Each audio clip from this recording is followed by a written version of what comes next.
If you are a greater Bostonian, you live in one of the most interesting cities in the world, filled with some of the most interesting people. A person of interest could be anyone. The person need not be among the rich and famous, although being rich and famous does not exclude someone from this title.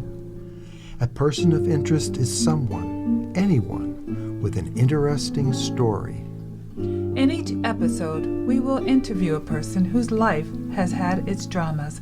It could be you. You are probably an interesting person. You have undoubtedly had a life filled with dramatic moments, both big and small. If you would like us to interview you, please contact us. If not, please listen to your neighbors, friends, and community members that we interview and be inspired by the wonders of their life stories. And now for our podcast. Toinette Haar grew up in Pennsylvania on the other side of the tracks called the Bottoms. Her parents and the community supported education, and so she went to college and to law school, where she met her husband and subsequently moved to Boston. In 2015, Toinette was diagnosed with cancer. This is the story of how she lives with this disease.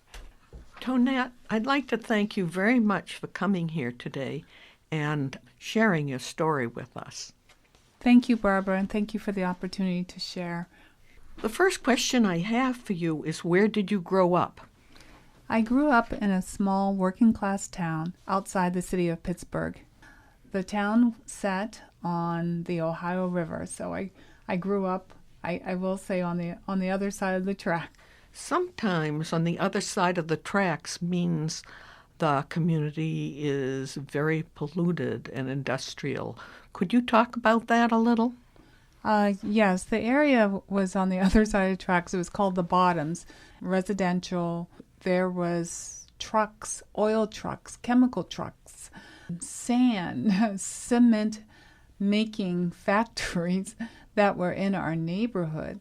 So at the time, you had this community of, majority of it was people of color, but there were white people who were ethnic, that we lived there, and we lived in the midst, a polluted area where we would play on grass.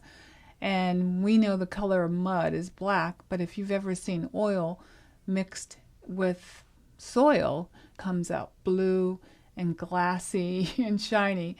And I knew that was what I was playing in when we were playing kickball, when we were playing tag, just doing all things that kids do. But we were in an area which I would consider not safe, knowing it now, but not understanding that it wasn't safe at the time. What did your parents do? My parents were both from Alabama. My father from the city, my mother from a country town. My father was an auditor for the Commonwealth of Pennsylvania, and my mother worked a factory job in addition to working in a hotel on the weekends so that she could pay for extracurricular activities for her children. It sounds like your parents were very interested, especially your mother, very interested in the education of her children. I believe my parents wanted the best for their children, and that was the reason why my father decided to leave Alabama, because he knew that growing up in a segregated South wasn't a place for opportunities, not for him, nor for his family. So they made the decision to migrate to Pennsylvania. Initially, my father was offered a job in the steel mills, and I believe, as my father tells me, he lost it one day. Conditions, especially conditions for African Americans working in the steel mills in the 50s, was horrendous. They always got the worst jobs, the toughest jobs, and of course at the lowest pay. My father decided not to do that and instead took a job being a busboy at an Italian-American restaurant while going to community college to start to get his degree so that he could better himself. Did he get his degree? Yes, my father ended up getting his degree in accounting, and he became an accountant and later an auditor for the Commonwealth of Pennsylvania. How many brothers and sisters do you have? I have an older sister and an older brother, So there's a total of 3 siblings. And where do they live now? My sister lives in Richmond, Virginia, and my brother lives in Charlotte, North Carolina. We all left that small town for better opportunities. What was your early life like? My early life was, I think, somewhat idyllic. Because the town was small, it was very close. You could always, we never locked our doors. Our doors was always open. The street that I grew up on, everybody knew me. If my mom went to work, she could actually leave the house and not worry about who was going to watch me because the neighborhood watched me. The neighbor across the street, she knew if my mom wasn't home, she'd say, come on over and have lunch with me. I need somebody to talk to. But it was really a way for her to make sure that I was okay and I was eating. So I grew up in a really wonderful town surrounded by tremendous people, different races and different ethnicities. And so it was quite an amazing place. Was there a lot of pollution in that particular place? Yeah, so I grew up in a town called Coraopolis, which is, as I stated before, along the Ohio River. What happened in the Ohio River, of course, was awful. When I was young, we used to swim in the Ohio River and on inner tubes, and we would swim because, again, didn't have money to join the YMCA, which at some point I sold Thin Mints so that I could join the YMCA, but prior to that, our recreation had to be free. So we were swimming in the Ohio River, and at some point, the catfish started dying, like they started floating to the top. When catfish die, you know the water's not safe to be in because it was definitely polluted. About 3 miles from our town is, I'll say, about 5 miles of chemical manufacturing. So lots of industrial pollution in the air, I believe in the ground. Where did your town get the water from that you drank? I have to be honest, I don't know. I mean, as a child, I don't know. I think now it's probably well water that is being treated. There was recently something in the news about the fact that the water wasn't being treated properly and people were being basically drinking water that wasn't safe. Are your parents still alive? My parents are both deceased. My father in 2001, he died of a staph infection in a veterans hospital, and my mother died in 2014. She had Alzheimer's and basically died of complications of Alzheimer's. You yourself have been diagnosed with cancer. How did that come about? Initially, the symptoms that I was having that were related to cancer were related to another illness that I'd had previously, which was called sarcoidosis or sarcoid, which left me with shortness of breath. And I just thought that I needed to eat better, I needed to exercise more, and I needed to take better care of myself around work-life balance, and everything was going to be okay. So I initially would not have thought I had cancer. One of the things that you get is a colonoscopy. And at the time, I waited till I was 50 and a half. So in January, I said, this is the year that I'm going to become 100% healthy. And I went to see my primary care physician, and she said, you have some iron deficiency, and you're no longer menstruating, so you're losing blood somewhere. She says, have you had your colonoscopy? And I said, no. She said, let's start there and see if we can diagnose what's going on. At my colonoscopy, the doctor and my husband was there. After you wake up, they were both looking at me, one on the right and one on the left, and you're lying down and they're looking down at you. And I said, is there something that somebody wants to tell me? And of course I could see the tears in both of their eyes, in my husband's eyes and in the doctor's eyes, because the doctor had to tell me that there were polyps in my colon and they looked to be cancerous. Had they taken a biopsy of it already? No, he was being honest in terms of what his experience, in terms of looking at it. But of course they did send it off to be biopsied, and it came back that it was cancerous tumors. How did you react when you heard? Well, initially, I knew my mother had breast cancer at 62, which is very different than having colon cancer at 50. And so I thought that it would be treated and I would be okay. So I was very confident that there was something that could be treated and I would be fine. How did they set up the medical services? I was diagnosed at what they call stage 3B cancer, which means that the cancer had already spread outside of the initial colon, and it was in my omentum, which is the covering over your stomach. So it was a pretty level, serious, cancer. So initially, the standard of care is a chemotherapy treatment. And so I started chemotherapy right away, which basically attacked the cancer cells. And for 2 years, I was in what we would consider cancer remission, and I didn't have any issues. So I was being followed, in terms of the care, I was being followed every 3 months. I would go get blood tests. They would check for cancer markers to see if the tumors were growing. And then I would also get scans for them to visually see if there were any tumors that were growing in my body. Was this here in Boston? In what hospital? Yes, I was being treated out of Newton Wellesley. How long did you have to go through chemotherapy before you went into remission? Initially, they would consider 12 cycles, which is pretty much every other week I was getting chemotherapy. So it was pretty much a January to June that I was on chemotherapy. I continued to work during that time. Probably in hindsight, probably was not a good idea to work and to try to take care of yourself. But when you're young, at 50, and you're faced with something that you think you can conquer, you push forward. You think that I can handle this. The doctors will give me the care that I need, and this too shall pass. What is some of the best advice that you received from your doctor?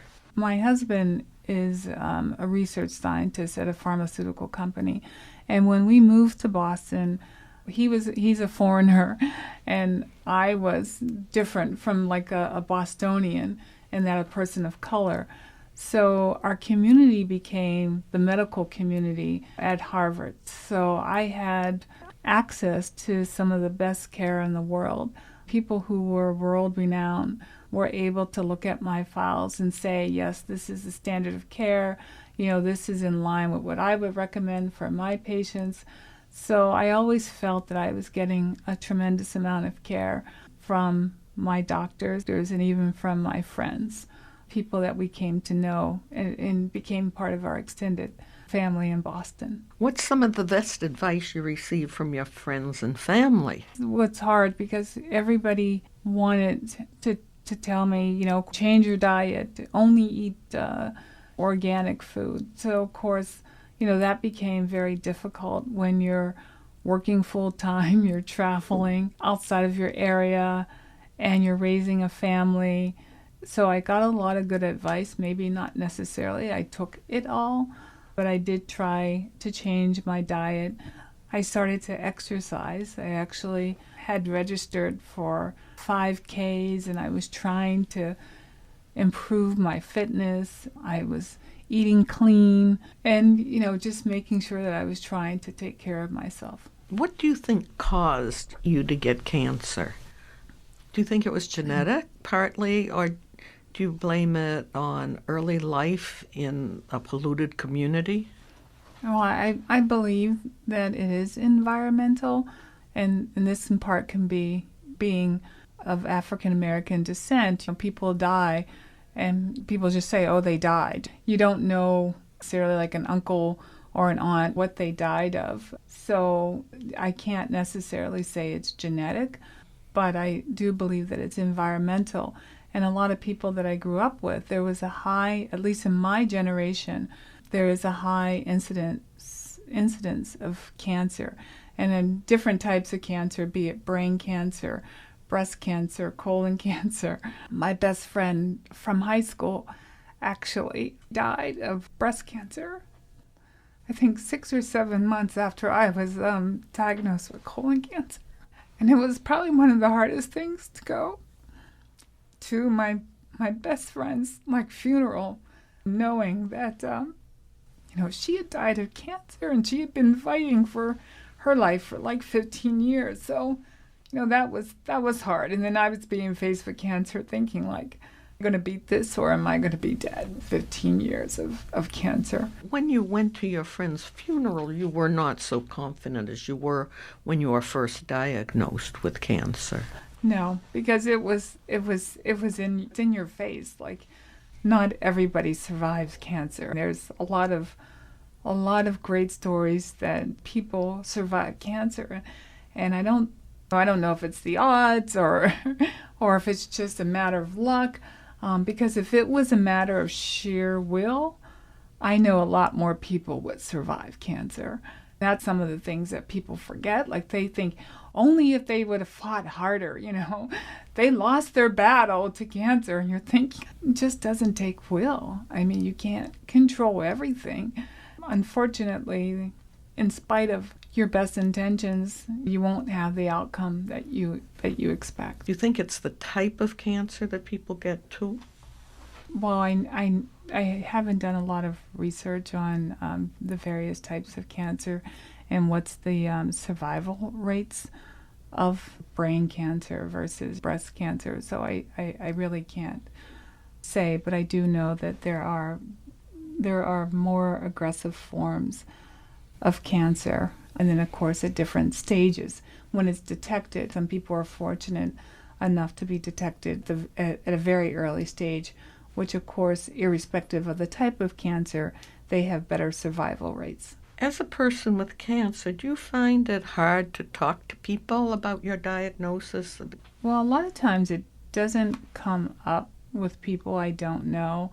It's not like I have a sign on my back that says, I have cancer, so let's talk about it. So it doesn't come up. One day I needed to have my picture taken for a new Costco card. I went to the salon and my hair was looking great and I was smiling because you want that picture. Fast forward 7 years and this woman at a store in Waltham looked at the picture and looked at me and she said, "This is not you." And she became adamant that it wasn't me, like I was using somebody else's card. And I said, "Yes, it is me. The picture was taken a long time ago." And she wouldn't let it go. And finally I had to say, "I have cancer," as an explanation as to why. And usually when I say that to people, the first thing they come back is they say, "Oh, I'm so sorry. I didn't realize it." The woman never even acknowledged what I said, that I had cancer. And that's why I look so different from the picture than from myself. So that's probably not a good example of having a conversation about cancer with a stranger, but that's one that sticks out in my mind. Do you think this woman might have been a racist? She looked at me, she knew I was black, and she was definitely harassing me, but she felt empowered to harass me, and eventually, of course, I reached out to Costco in corporate, and they were very different about the incident, and they were very responsive. What did they say to you? Customer service apologized because no one should be attacked over a picture, whether or not it's them or not, or what they look like. I talked to the manager of the person, and he was surprised at the person. He says, because she's one of my better people. And then what I realized is that this woman was really good at her job. And one of the things that Costco, they make their money on is their membership. Of course, they want to make sure that everybody that comes through there is really, truly a member. So I just kind of put it in that box that she tried to do the best job that she could. Have you developed any coping skills to deal with cancer? Yes, there's been a lot of support around how do you deal with the fact that you have a terminal illness. And, that has been something that I've come to live with, because at some point we all will die. I think I just have the foresight that I'm going to die a lot sooner than I expected. So it becomes a coping skill that every day that I have with my husband and my son is special. And I always think that every interaction may be the last interaction that I have with them. So even if we're angry at each other, before we go to bed, I make sure to resolve it and to make sure that they know that I love them and I was having a bad day or I was wrong. And just to make sure that they know that they're loved. So that's good advice for everybody, to value every moment. Yes. And I do believe that sometimes life can get in the way and people can get, angry over things that are not working out the way that they anticipated. So, of course, for me, even though I try to put on the best face, deep down in my heart, I'm very sad and sometimes a little angry that my life is not turning out the way that I expected. My husband and I, we saved, for our retirement, and it's like mine won't be that long. How long were you in remission before you seemed to come out of remission, and what happened then? Well, I was initially diagnosed in 2015 with stage 3B, which has a survival rate of about 5 years. I mean, that's just what it is. So I'm pretty much at that point, but you don't see that. Like, you hope that you go, like, it gets cured and it never comes back, and you remain in remission. I was in remission for about 2 years. In 2017 it came back, had a major operation, 10 or 12 hour operation at Mass General Hospital. They did this high pack, basically, where they put chemo in your abdomen cavity to basically kill any trace tumors that they can't even see. So you feel very confident from 2017 that I'm going to be fine. And within 3 months after this major surgery, I mean, this is how aggressive my cancer was, it had come back in my lungs. And so it was attacking my lungs. So a part of the body that had not been treated before, or there had not been any cancer before, now all of a sudden had been cancer. So that was in 2017. And then I would get treatment, and I would stay in remission probably for about 6 months. And then something else would pop up again. So by 2018, I was again having chemotherapy and fighting tumor cells that had popped up within my body. How do you deal with your anxiety? I do a lot of reading about other people. Believe it or not, I probably read more obituaries now than I ever have before, because I find support in people who have lived their lives well, no matter how long or short they've been able to live. So I find support through that. I also find support through a higher power. I guess I'll say some spirituality and prayer, which, somebody said, didn't know that you were religious. I said, well, when you're facing mortality, all of a sudden you do get religion, because it's something that you can hold on to, something that you can believe in. Do you think that a support group would be helpful for your state of mind? I can't say that it would not be helpful. I always was one of the folks who would say that I didn't want to define myself as being a cancer patient. I wanted my life to be defined by being Toinette, being active in the community, being a mother, being a wife, being a sister, being an aunt. I wanted to be defined by those terms, and I didn't want to get really wrapped up in being a cancer patient, because it can be a spiral down where that's all you think about is, I'm a patient, oh poor me, please help me. And I try to enjoy all the wonderful things that I have in my life, which I have a tremendous life, and I'm very happy for it. What advice would you give to somebody who has just been diagnosed with cancer about keeping a happy state of mind? So I don't think I'm good at giving advice. I hope that everybody has access to care. That would be my hope, but that doesn't always work out that way. That they'd be able to afford the care that they need, that becomes a big issue.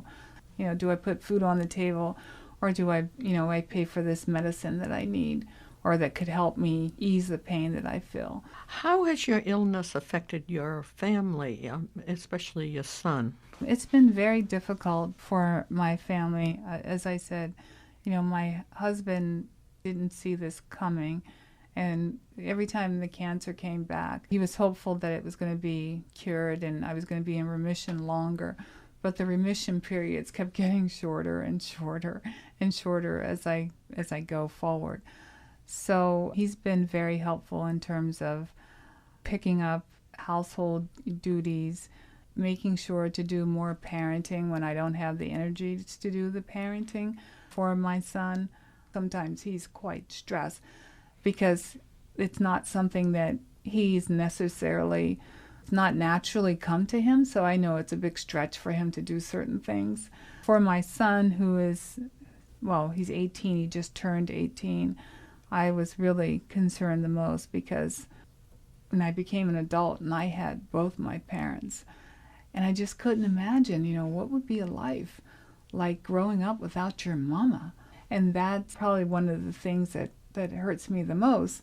Some of when you talk about advice, you mentioned advice before that I've gotten, is that I've been talking to my various friends and people that I know, and I've asked them that, when I am not here, I'm going to need you to make sure that my son gets these things. And I know that you're a good person to give it to him. I mean, you can't be me, but you have these skills or these qualities that he's going to need, and he may not ask for it, but you're going to have to find out a way to make sure that you're a part of his life so that he has a lot of support, not only from his father, not only from our extended family, which includes our extended, non-related family here in Boston. So I've tried to set up or put in place that there's a tremendous amount of support for both my husband and my son. Well, thank you very much for being so open about your disease, Toinette, and thank you for coming here today. Thank you, Barbara. You have been listening to Serendipity's Person of Interest, produced and directed by Toinette Haar and Barbara John. If you have an interesting story and would like to participate in this podcast or have any helpful suggestion, email us at barbaraj@gmail.com. barbaraj.massed@gmail.com. We would very much like to thank our guests and the staff at New TV, who are always more than helpful. So until our next episode, we will say goodbye. Thank you for listening.